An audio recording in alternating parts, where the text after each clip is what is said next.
Hello दोस्तों, ओमकार मिश्रा व्याकरण channel में आप लोगों का स्वागत है। संधि के बाद आज हम समास की वीडियो शुरू करने जा रहे हैं। आज दो समासों का अध्ययन करेंगे हम। सबसे पहले देखें, समास शब्द का शाब्दिक अर्थ संक्षेप होता है। संक्षेप अर्थात बड़े से बड़े वाक्य को हम छोटा कर दें। दो शब्दों या दो पदों का मेल समास कहलाता है। यह बताया गया ना कि अगर दो शब्द या दो से अधिक भी शब्द आ जाते हैं, कभी कभी उनके मिलने पर यदि उनका रूप छोटा हो जाए तो वह समास कहलाता है। समास के 6 भेद हैं। इनमें सबसे पहला भेद आप पढ़ने जा रहे हैं, अव्ययी भाव समास। इस समास का प्रथम पद अव्यय होता है तथा द्वितीय पद संज्ञा होता है। इस समास का प्रथम पद प्रधान या मुख्य होता है।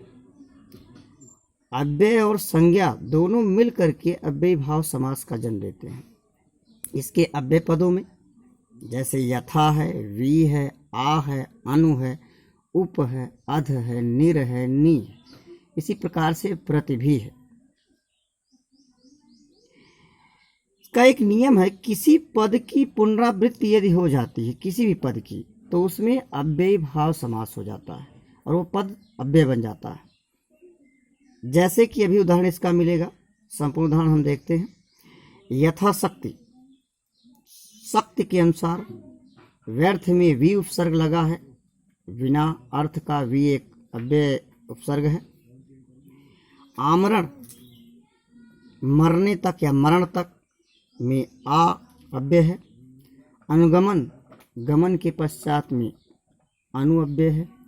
उपवृक्ष, वृक्ष के समीप में उप एक अव्यय है जिसका विग्रह समीप से हुआ।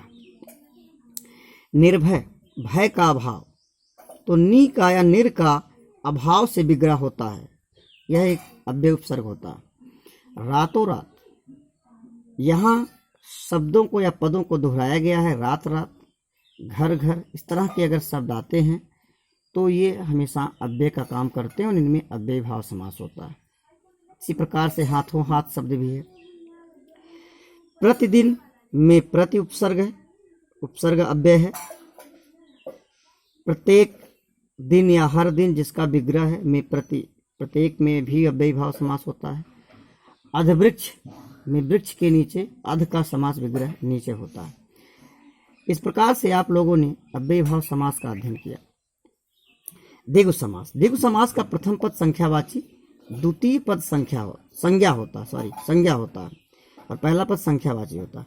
समास विग्रह करने पर समूह या समाहार का अर्थ लेता है। पंचवटी, 5 वटों का समूह। चौराहा, 4 राहों का समूह। त्रिवेणी, 3 नदियों का समूह। दुकूल, 2 किनारों का समूह जिसे वस्त्र बोलते हैं। अठन्नी, 8 आनों का समूह। इस प्रकार से द्विगु समास हैं। यदि संख्यावाची पद समास विग्रह करने पर अन्य पद की ओर संकेत करें तो उस पद में बहुव्रीहि समास हो जाता है। जैसे कि त्रिनेत्र आपके सामने है, 3 नेत्र हैं जिसके, अर्थात शिव। इस प्रकार से आप लोग समझ चुके होंगे।